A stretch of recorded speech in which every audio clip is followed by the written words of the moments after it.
Welcome to In the Zone, number 60 on tap here. I am Craig Zimmerman, and today we've got James Christie. Welcome, James.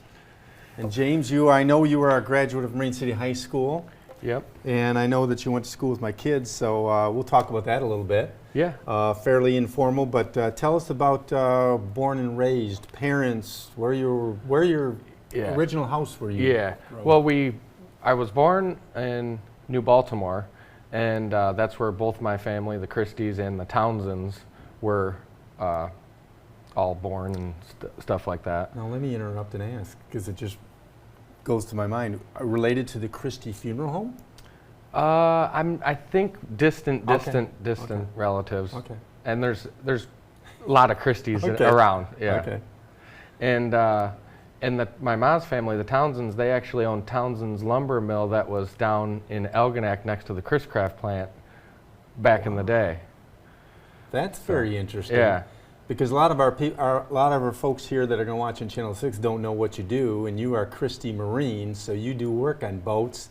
Yep. That in some likelihood some of your relatives provided the wood for them. Yes.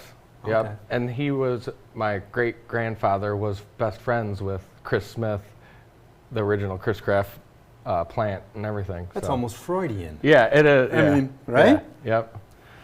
So you grew up in New Baltimore, moved to Marine City when? When I was 7. So I started first grade in Marine City and then went all the way up to graduating. Okay. I know you got some siblings. Yeah, Justin, and which was my little brother, which was 5 years younger, and my older brother, John, which was 2 years older than me. Okay. And your mother and father? It was Chris Christie, and she's passed on, and so is my dad. Okay. And they were my dad was a tool and die maker, my mom was homemaker and did odd jobs and stuff like that. So you went through the Marine City High School in the, around 2006 graduate? Yeah. Okay. Right before the championship. Okay, Yeah. exactly. So now what I find interesting, James, is there's a lot of people that do a lot of different things for a living. A lot of people go to college. Some people go to maybe an electrician school or a lineman school. But you went a different route and you learned a trade that isn't necessarily a degree trade, but you're sort of a master at working on wooden boats. Yeah. So let's talk about that. Yep. Where did you start with that? Well, I started when I was 18.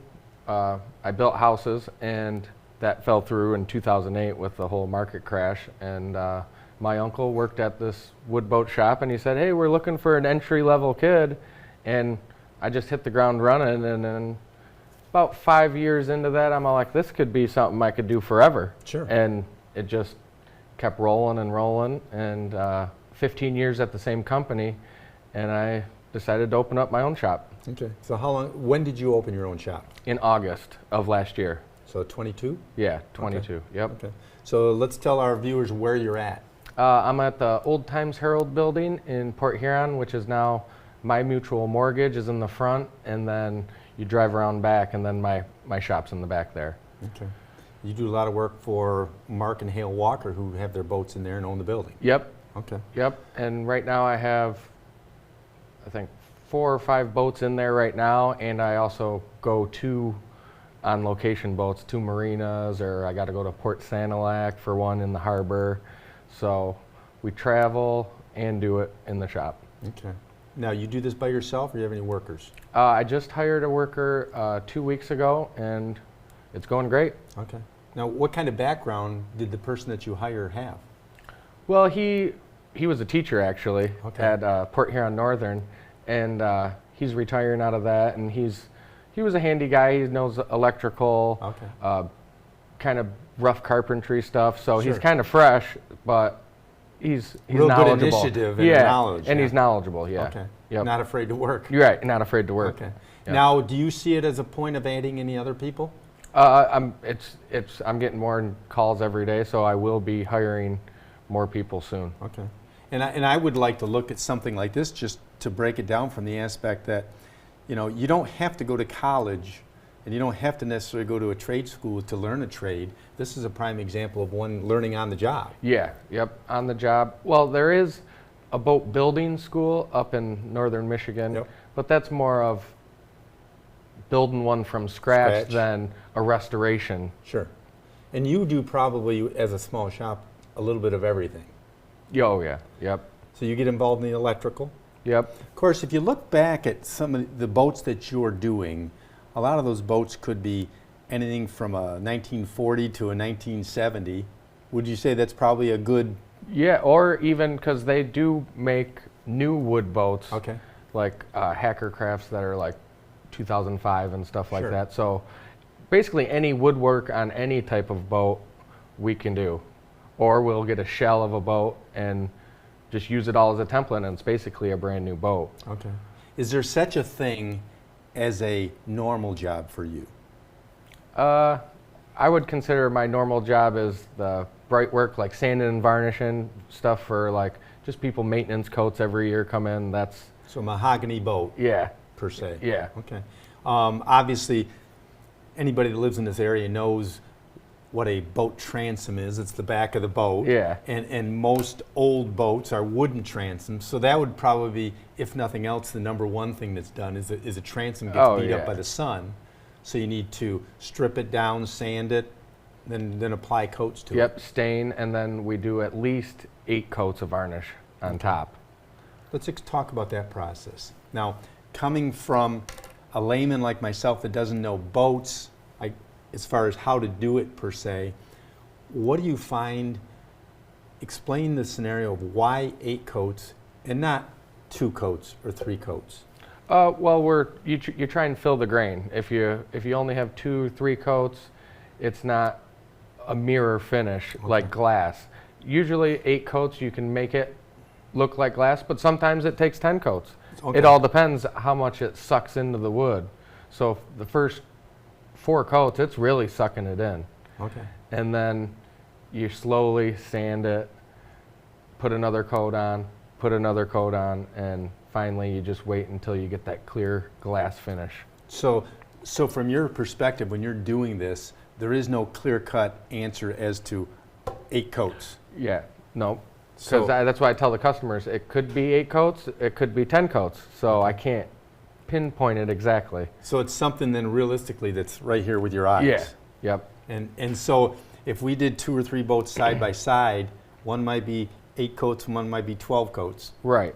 And then after they're totally finished, if it's out in the sun, about every year or 2, you want to put a couple freshen up coats on top of it. So some boats, after 5-10 years, they got 20 coats on it. Okay. So now let's talk about a boat that like maybe you did something last year on it, completely refinished the whole boat, and it's coming back, say, this fall. Is it likely that a couple coats will do it then? Yeah, 2 coats would be perfect. And then when you're done with the final coat, is it sanded with a high number sand at all? Sandpaper? 600 grit is what I finish off with, and a lot of guys in the industry don't even go up that high. Okay. They do 400 grit, and I just like it smooth with the 600 grit. That's what I'm accustomed to doing. Okay. So if I went to some folks that you've done work for before, or you worked for them as your last position, said, what is James Christie known for? What do you think they tell me? Oh, it would be the varnish. It would Okay. be the paint and the varnish. That's my specialty. Okay. And is it the type of thing that you're always using the same brand of stain and polyurethane? Yep, it's Epiphane's varnish. That's all I use really. Okay, And so- then the paints are Interlux and stuff like that, all grip. Now, So is the this- paints can vary, but the clear coat is always the same. Okay. Okay. And you know it so well because you work with it every day. Yeah. Now, Yep. is this the type of thing that you have a supplier that furnishes you with paint, or do you go to print your paint? There's a supplier called Midwest Marine in St. Clair Shores. That's Yep. where I get most all my supplies from, is down Okay. there. So tell me about from your memory, what are some of the boats you've got in right now? Right now I have a 28-foot Hacker. I think it's 1940s. Okay. And it's coming in. The varnish hasn't been varnished in 10 years, so I'm going to do 4 coats of varnish. So if you were to look at this boat today on a scale of 1 to 10, 10 being a winner at a show, what would you rate this boat as today? I would give it probably a 6. Okay. Are you able to take and just sand that and put extra coats on to make it a 10? Yeah, Okay. yes, yep. And he also comes in for dripless packing, where the shaft comes through the bottom of the boat. They want a dripless packing, so it's got a little leakage area in You there. do that too? Yeah, Okay. yep. And I'll do light mechanic work like fuel pumps and stuff like that I can do. No, not total rebuilds, and same with electrical. I can put switches in. Well, the good news about working on an old boat, I mean, I'm saying this from a novice's point of view, but the good news is it doesn't have all this technology where it's got computers and No, it's all pretty basic stuff. Yeah, simple stuff. Yep. So that in an area like Port Huron, I'm sure that if you don't know how to do something, there's probably a resource. You can probably make a phone call or two Yeah. to get somebody to help you. Yep. Because Exactly. realistically, a car mechanic that can work on a 1972 Chevelle can probably work on this boat motor. Yeah. Yep. And it's very similar. Okay. So this boat you've got coming in, the Hacker, is this a boat you've seen before and worked on before? I've just started maintaining it this year, where I winterize it and then I put it in the water, make sure it runs and stuff in the spring. So it's a recent, this year I Okay. started working on this one. Now, do you do ground up restorations? Oh yeah. Yep. Like I said previously, was a boat could come in and you can take the old pieces off just to make a pattern, Right. and it's an all new boat, even though you put the old hull number in the, Right. but it's a all new boat. Now, since we're talking now in June, do you have already boats slated for September, October that you're going to, from ground up restoration? Well, I just got one in, a Century Resorter, which I have to flip it, tear the bottom off. I'm going to redo all the whole bottom. So that one's in right now, but I'm going to start it here in a couple months. Okay. So now let's dissect that scenario there. What kind of condition is that boat in? I would say it's like a 2. Does it float? No, there's a hole in the bottom. Okay. One of the planks is off, and it was covered outside someone's house, but the cover ripped. Right. Raccoons got in there. Water's getting in there. So that's like Does it death have, for a boat like that. does it have any shine on it at all? There is a little shine on the deck, because the deck was restored, I think, like 5 or 6 years ago. Okay. So the deck is pretty good, and the paint's all right on the sides, but it needs. So did the person that is going to bring you this boat, is it new to them, or have they had it for a while? He's had it since he's been 17. Okay. And he's how old? I would say in his late 60s. Okay. So this is a family heirloom, if you will. Yeah. It's almost like saying this is a antique Yeah. that's in the family. Yep. So he wants to revive this and bring it back to perfect condition. Yeah, and that's how most of these wood boats are. It's a sentimental value to them. They drove with their grandpa or Yep. their dad back in the day, and it's just an antique. So that boat there, what year? It's I think it's 60s. Okay. I'm not exactly. So when will that boat come in? It came in, Okay, but so- I'm going to start it, and that process, if I was dedicated straight on that boat. We know that's not going to happen because Right. you're going to have 6 other jobs. Right, yeah. If I could dedicate the whole time on it, I could do a bottom, fit in the planks, and glue them all down in about a week and a half. But that's just the bottom. That's Right. not saying the frames I got to replace, Sure. the chine, the transom structure. So they all balloon into more. Right, just because of rotten wood and Yeah. different things. Now, in your mind, are you thinking that boat will see the water next spring? Hopefully. Okay. I'm hoping. And so how do you set the expectations to the owner? I would assume that you're going to give them sort of a idea. We're Yeah. hoping to get it done, but depending what I get into. Right, Could yeah. be longer. Yeah, because you can't see through the wood. Right. And that's what always happens is, well, it just needs one plank. Well, you rip 6, it off. 9 planks later. Yeah, yep. Yeah. And that happened, me and another guy, we restored a 57-foot wood boat. 57 And foot boat. and we were going to do just half the bottom. Well, the guy said, well, just keep going and then keep going. So we did a whole new bottom, all new sides, all new deck. Took us about 2 years, and Right. Yeah. I have an interesting scenario. It's not with a boat, but it's with a car, and it made me think about this whole scenario. I was down in Mount Clemens one day, and a truck went by with about a '68 Mustang, and I am telling you, the fenders were flapping. Oh. I mean, they were rusted out and Yeah. flapping. And the thought in my mind was, looking at that car, I doubt that there was a panel on it that was going to remain. Sort of the same as your boat, Yeah. right? So you go, what's left in this boat that's original, right? Right, yeah. So a lot of times you probably, so if your basic structure is good, the structure's maybe consistent because it doesn't usually get rocked. Right, yeah. But in a lot of cases, you might replace all the planks in a boat. Yep. Sometimes you have to. And then sometimes you get into it and the customer just says, well, you might as well do the whole bottom at that point. Because if you got half of it off, you know. You don't have to do it twice. Right, yeah. Right. So now, when you're doing a big project like that, I'm assuming that they don't know the cost exactly, but you obviously have an hourly cost. Yeah.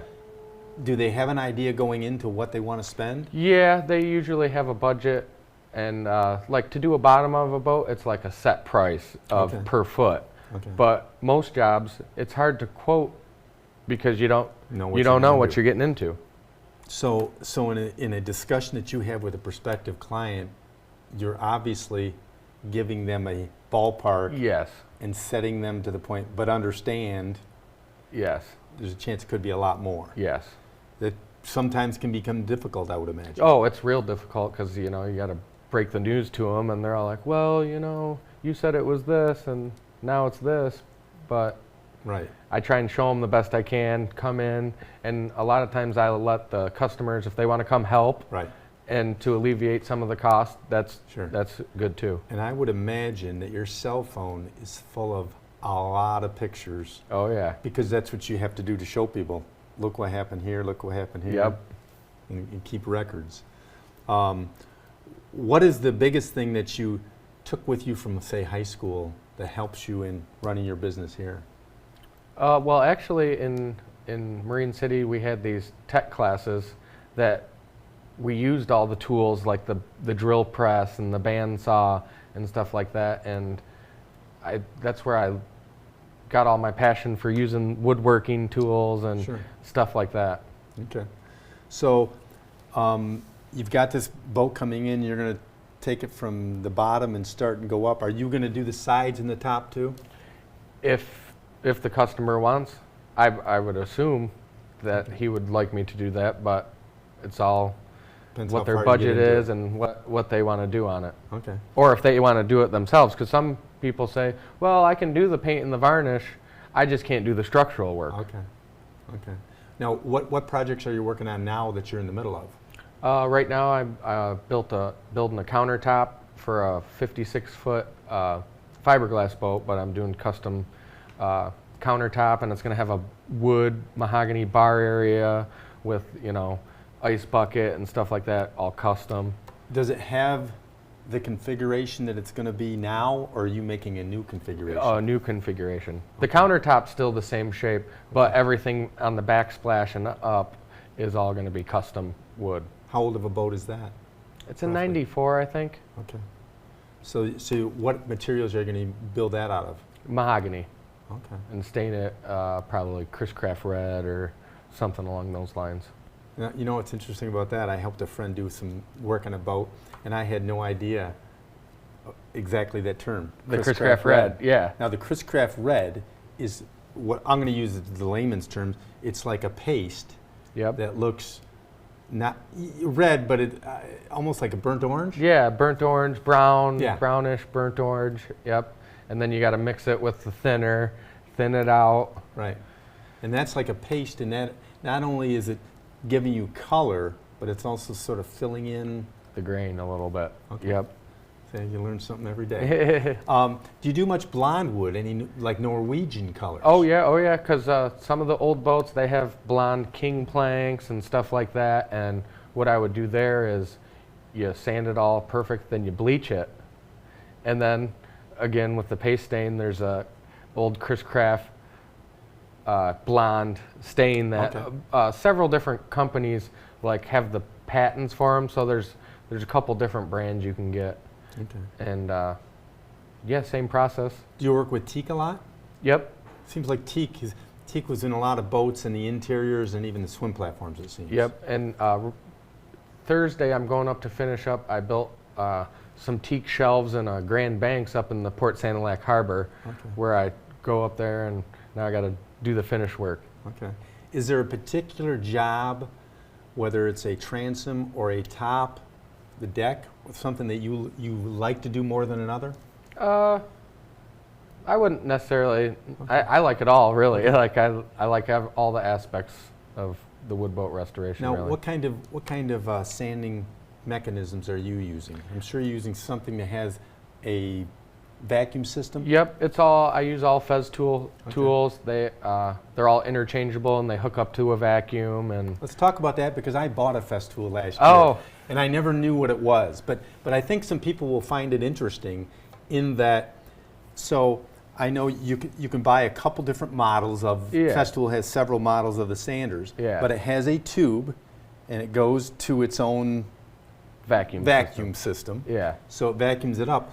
But you can buy different attachments. Yep. And then you can add different things to your tower, I'll call it. Yeah. So you can store your sandpaper, different heads, is that the correct? Yeah, different sanders in general. Like I have my basic 5-inch Festool, which I'll sand, bottoms of boats, the varnish on the sides and stuff. And then I have a bigger one that's a 6-inch, and it's more of like a grinder where you could really hog some wood out with it. Okay. I also found it interesting because I was doing some tables, and you can buy attachments for these things that can get right into a corner. Oh yeah. Because with the round sanders, you can't get into the corner. So you can buy them that are almost like an iron shaped, that you can get right into a corner. But oftentimes I use the sanders, but for the final coats of varnish, I sand it by hand. All by hand, yep. Is that because you can get a more consistent? It's more consistent, and the random orbital gets more scratches. Right, I noticed this circular. Yeah, and a lot of people wouldn't even see it, but I do it so much, I can look and say, you can see the sand and scratches. So I noticed that in my novice use. Yeah. Yeah. So the Festool, how many different Festool items do you think you have, roughly? I have 3 of the sanders. Okay. Right now, and I'm going to get more because they're the top of the line. I never have no problems with them. They're durable. Where do you buy them from? Woodcraft. Okay. I was amazed at the time that I went to look at this with a friend, and I mean, for a guy like you, that's like a candy store. Yeah. Oh yeah. Right? Yeah. I mean, if you go to that shop, if you go to that store, and you look at the product or you go online, I imagine you're buying something whenever you go. Even something you weren't planning on buying. Right, yeah. Oh, yeah. Because it's like a candy store for a guy that's using power tools. Yeah. And they are on the expensive side, but it pays for itself in the job it does in the end. Right. Okay. So you do a lot of sanding and a lot of and wiping off. Oh, yeah. Blowing off with the air. Now, so you sand, then you blow off, then do you use a tack cloth? Well, I'll sand it, blow it off, vacuum it off with a vacuum, then I'll take a microfiber rag with warm water and wipe in one direction, rinse out the rag, wipe in one direction, wipe off the rag, and then I'll tack rag it the whole boat once. Then I'll mix my varnish or my paint, tack it off again, and then as I go, paint, I tack it as I go as well. Okay. That's very interesting. Yeah. I mean, and I'm sure you've got a very good feel and with you just know automatically what you're doing. And a lot of guys are all like, oh, well, how much thinner are you using, or how, and it all depends on how hot it is, but I don't even measure it. I just put a splash in and it's all by feel, really. It's like a bartender. Yeah, it's all by feel. Okay. What have you got coming up? Anything else you have coming up as far as working on? Well, I got a Leeman that's coming in that needs some ribs scarfed in. What kind of, how big a Leeman? It's a 28-foot Leeman, lap straight sides, And last year I put planks on it. Was it at the boat show last weekend that I saw you at? It was not there. Okay. Yeah, Okay. it wasn't there. Now, Because it still needs work. so it needs bottom work, basically. Yeah. Yep. Growing up and knowing Chris Craft's Leemans, the basic thing that I noticed, the lines in a Leeman are a little different, a little more flared. Yeah. Okay, I remember that. And the Leemans typically had wooden windshields, where a lot of the newer, when I say newer, mid-'60s Chris Craft skiffs had aluminum windshields. And then woodwork, it seemed like they had a lot more, was it teak? Teak, yeah, Okay, all teak. And they had teak decks on it too. Yeah. And the flare on the Leemans, I think, is because they were built in Ohio to go in Lake Erie. Okay. So little rougher water, so those ones cut through the water a little bit better. Okay. Now, obviously, because of our proximity to Algonac and knowing that if you were buying a boat in the 40s, 50s, 60s, and even into the early 70s, Chris Craft was the local boat builder. Yeah. You probably do more work on Chris Crafts because of that. Yep. Do you do a fair amount of Leemans? When they come in, I've done, over my years, 2 or 3 Leemans. Those are more, they're a lot more in Ohio than here. And I've done probably 6 or 7 Centuries. That's another wood boat company. So it's mainly Chris Crafts, really. Okay. How about, like you mentioned, Hackercraft? That's an old. Oh, old and name. Hackercraft. Yep. I've never done a Garwood yet, but that's on the list. It's going to happen. It's going to happen. Yeah, Yeah. it's just a matter of the right one at the right time. Right. Yeah. Some of these triple cockpit boats are pretty big. Oh yeah. Now those boats at the time were what, 25, 30 feet? Yep. 7, 8 foot beams, something like that. Because Yeah. they weren't terribly wide. No, they're not terribly wide. Did you ever see which one was it that was here a few years ago in Algonac? The Miss America. Or Miss Algonac. Oh, Miss America 10 with all the engines. Yeah. Oh, that thing. That's I wish we boat. could put a picture up of that thing. Yeah. I think it had 4 motors, I think. Yeah. 4 huge, I think they're 12-cylinder motors. Well, or something. I made the comment to somebody when we saw that thing. I said, wait a minute. I said, think about this. I don't know, was that in the 30s? Yeah. Think of this. You're going to get in there, and you're going to have these motors right in front of you, and they're. You only have a little cockpit too to stand in the back. And their big old exhaust system coming out, and the noise must have been horrendous. Oh yeah. What kind of person would even drive that kind of boat? Well, Chris Smith, trying to set the speed records. Yeah. You want to talk about speed demons though, with like no fear? Yeah. I mean, that had to be pretty crazy sitting behind those things. Interesting talking about all this stuff. What's your phone number? 586-242-4102. Okay. You're on Facebook? Yep, I got a Facebook site. Website's in the works of being created. Okay. How far out do you think you're, as of today, how far out, if somebody came to you with another boat to do say a seemingly large project, how far out would you tell them to call you back and bring it? I would say about 2 months right now. Okay. So we're in June. So by the time September hits, you're probably busy. Winter's going to be booked. Yeah. Yeah. So you got to get, if you want your boat worked on, now's the time to get you. Yeah. As far as get you on the calendar. Right? Yeah. Yep. Okay. Now let's talk about one other thing. Your wife has a different type of job as well. Yeah. She's a captain. Yep. We're going to have her on here too. Yeah. But explain what your wife does. She's a 500-ton captain, and she does deliveries, owner's trips, lessons. Last week, a freighter came up from Fort Lauderdale and had 80-foot boats on it, and I went with her because I can work with her often. Except they're not 80-foot boats, they're yachts at that point. Well, yeah, yachts. And we went across in Sarnia. The boat came off the freighter. We checked it in, then took it back across, and then she took it to Cleveland. Okay. So 50-ton? 500 ton. Okay. 500 ton in general is how big a boat? The biggest? Probably up to 170 feet she can drive. Okay. And have you been on a couple of those trips as well? Oh yeah.